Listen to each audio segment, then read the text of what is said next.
Welcome to the Peak Season Podcast, the show where we dive deep into all things short-term rentals, hospitality, and how to run your property like a pro. I'm Luke. And I'm Tyler. We're two super hosts turned co-hosts who help owners transform their vacation homes into thriving businesses. Hello and welcome to another episode of the Peak Season Podcast. Today we're going to be talking about the 5 mistakes that are costing you thousands as a host. How's it going, Tyler? Doing good, Luke. How about yourself? We can't complain. So, as we mentioned in the topic, through our company Upstream Vacations, we've seen firsthand how just a few small mistakes can quite literally eat away at your profits. So today we've picked 5 costly mistakes that most short-term rental hosts don't even realize they're making. And more importantly, we're going to talk about how to fix them. So let's get right into it, Tyler. Mistake number 1. Pricing by gut and not data. Yeah, exactly. They'll say, well, this cabin down the road charges us $300 a night, so I'll do the same. But what they don't realize is the pricing needs to move with the market. Absolutely. So one of the things we do at Upstream Vacations is we, of course, use price labs, like I think is becoming pretty normal across the industry. But we take it a step further and actually do full-on revenue management packages for every property we host. So that involves, of course, price labs, but every property gets a market dashboard built and a comp set, and we're actually tracking comparable properties that are being hosted at a professional level that are getting peak revenue in this market. So we're tracking occupancy, average daily rate, and looking at that not just in seasonally, but also the micro seasons, right? So we're going to look at Memorial Day, then we're going to look at June, and then we're going to look at the 4th of July. And we're going to look at Father's Day, Juneteenth, all these different holidays that are happening and how everything's being priced throughout the year to match all of these little shifts in the market. Yeah, and Luke, even, local events, right? So having a handle on, what's taking place up in your area, right? So Price Labs does a great thing, does great at, recognizing standard holidays, but maybe there's a certain local event coming up near your area, right? We have that ability to go in and add that event in there, right?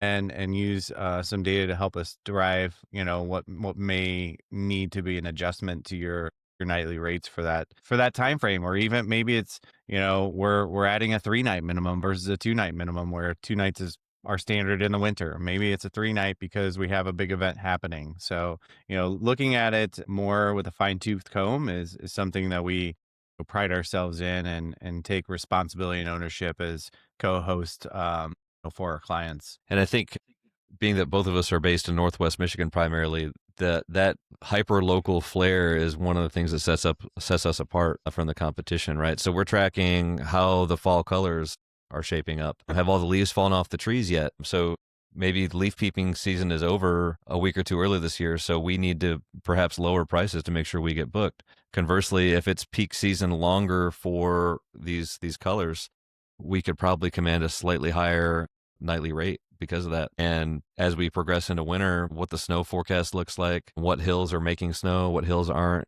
things like that are things that we need to be watching to make sure that we're maximizing this shoulder season revenue, because that's really where we make our money and eke out extra profits for our owners. Yeah. At Upstream Vacations, we're looking at this data every week, right? And we know exactly what rates perform, so our owners can maximize the revenue, and we're not just making any random guesses. All right. So mistake number 2, neglecting preventative maintenance. This is a big one. Yeah. Ignoring maintenance. This is a sneaky one because it starts small, right? So it could be a wobbly doorknob, a slow drain, a burnt out light bulb. None of those feel urgent, but it's something that the guests are very aware of, and it gives them an easy opportunity to point it out in a review, which could negatively impact you. Absolutely. I'm working on an issue right now where the power went out at my cabin over the weekend, and the generator, for whatever reason, did not start. And I scheduled my annual service a month later than I normally do. Right. So the generator didn't start automatically. It ended up starting. But it took a while for the guest to actually go down there and press the button and start it. And as a result, my thermostat died because it wasn't getting power for a certain amount of time. And so now I'm dealing with an HVAC issue Whereas if had I been completely proactive and done my generator maintenance exactly the day it was due, I might not be here. But these are the mistakes that we have to learn from as hosts and implement a system and a process to make sure this doesn't happen again. None of us are perfect, but staying ahead of these things and making sure that next time this does not happen is what professional hosting is all about. Yeah, and I think, this preventive maintenance thing, I kind of created my own spreadsheet, right, Luke? So I kind of do it by seasons, right? So spring, summer, fall, and winter, right? And what are those things that I'm looking to do? It's things like changing the batteries and your remotes, replacing light bulbs. A yearly one is definitely replacing the batteries in your smoke detectors.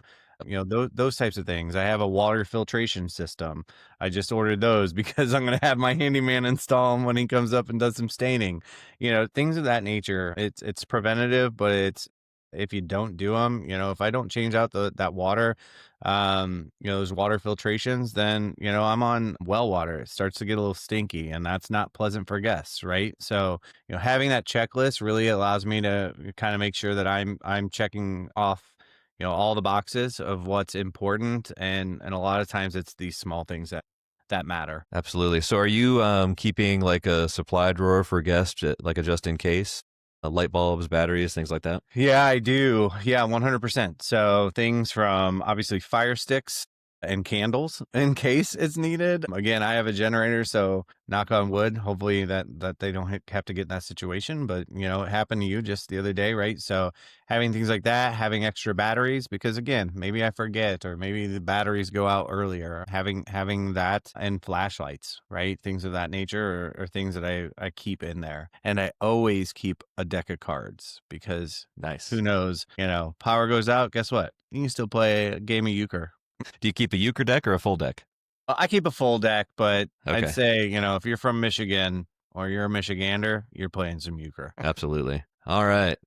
Mistake number 3, forgetting the micro moments. Tell us about this. Yeah, hosts overlook what I call the micro moments. So it's kind of the small, thoughtful details that make the guests feel truly welcome. So right when they arrive, a personal welcome card, or again, I mentioned in my last episode, our last episode, the doormat that says, you booked, you traveled, you're here, enjoy your stay. Those are those small examples of like those micro moments for our guests that are, getting them excited for this special trip that they've planned with their family and their friends. All Yeah, so right. another great example of this would be like the like a welcome card that plugs your social media or maybe your direct booking website, and that could be a great, nice little handwritten note or at least hand signed that we're leaving out for our guests when they arrive. Again, nothing huge, nothing that's going to break the bank, but just something that's creating a small micro moment for them. Yeah. And those things add up, right, to equal positive experiences, again, being proactive and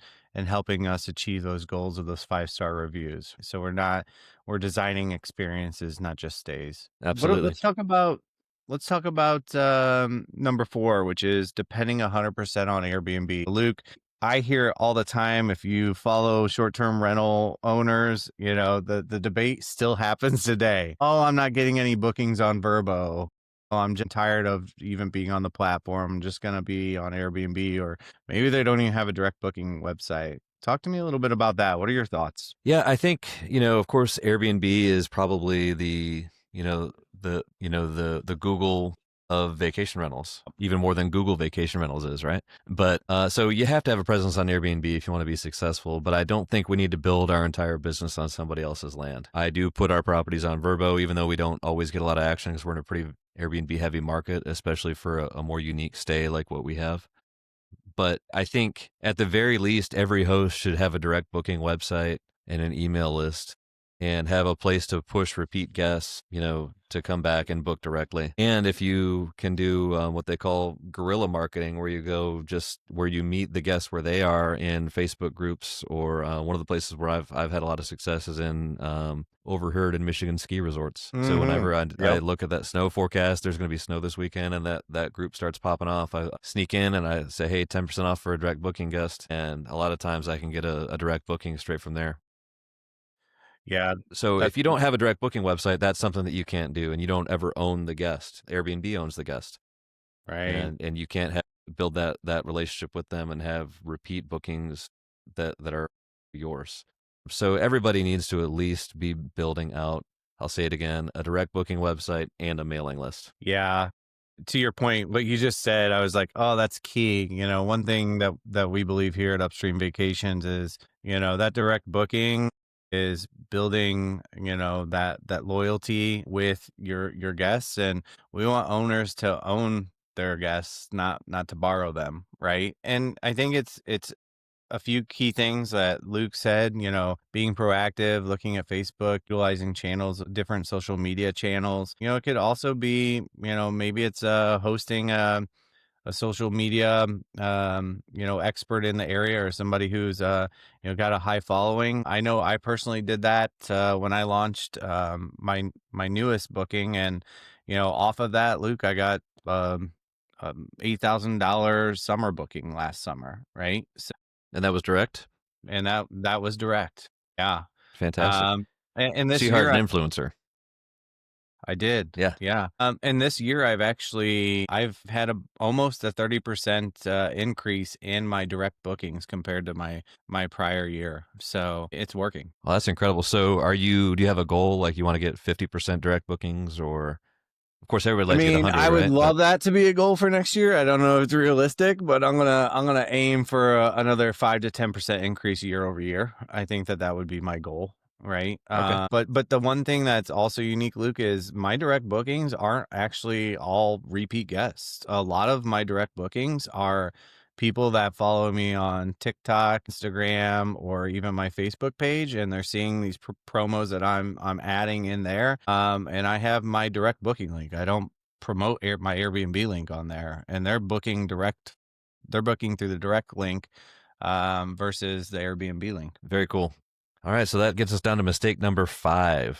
Treating hosting like a hobby, which it sounds like you are absolutely not doing with all of this marketing that you've been doing. Yeah, you're right, but not every host is the same, right? As a host, you start off really excited and energized about this opportunity, right? But then you realize maybe you don't know as much, or it's sucking a little bit more time out of you than you were expecting, right? So as a host, maybe you're not tracking your prices, you don't have systems set up, you're using Airbnb's only smart pricing, things of that nature, right? You just have a printed out guest book, which they don't even get to see until they get there, things of that nature, right? Those are all kind of these small things that maybe not a new host is thinking of, that really kind of help. It sets them up for failure more than success, and really, creates burnout a little bit quicker than I think than most would like, right? Absolutely. And I think a lot of people get into it and they think it's going to be sunshine, rainbows, and their property is going to do amazing. And when they hit Right. the first couple roadblocks, or maybe they're just kind of breaking even, they decide, well, I'm not going to be a professional host. I'm just going to, this is going to be something that I do on the back burner, and, the house pays for itself for the most part. So it's good enough. And that's kind of our ideal client, I think, where Yeah. we help somebody build up a business that is thriving, and we partner with them, and then now they have some of that time freedom back, but they have a successful business on the backside of that as well. Yeah. I mean, Luke, between the two of us and our years of experience, we created the systems, we created the checklists, we created the playbooks to help, hosts run a profitable hands-off property that still delivers this 5-star experiences, right? And those consistent bookings, and maximizing their average daily rates, right? We want to be able to help hosts and increase their profits, because that's the only way we're going to, be successful in our business as co-hosting, is to make them more successful. Absolutely. All right, so wrapping it up, we've been through 5 now. You want to go ahead and close us out? Yeah, if you're listening and you recognize yourself in one or maybe all of these mistakes, don't sweat it. Every host starts somewhere, and the difference between an average host and a great one is what you do next, right? You can fix these issues, you can reclaim your time, and you can actually enjoy your property again. Absolutely. Everything is figure outable, and sometimes you just have to call in some help and get through that next issue. So if you want to learn more about our company, it's upstreamvacations.com. You can check us out there, and from there you can find links to our social media, and also our actual properties that we own and host. Yeah. Thanks for tuning in, and remember, your peak season doesn't have to be stressful when you got the right systems and people in place. Take care, everyone.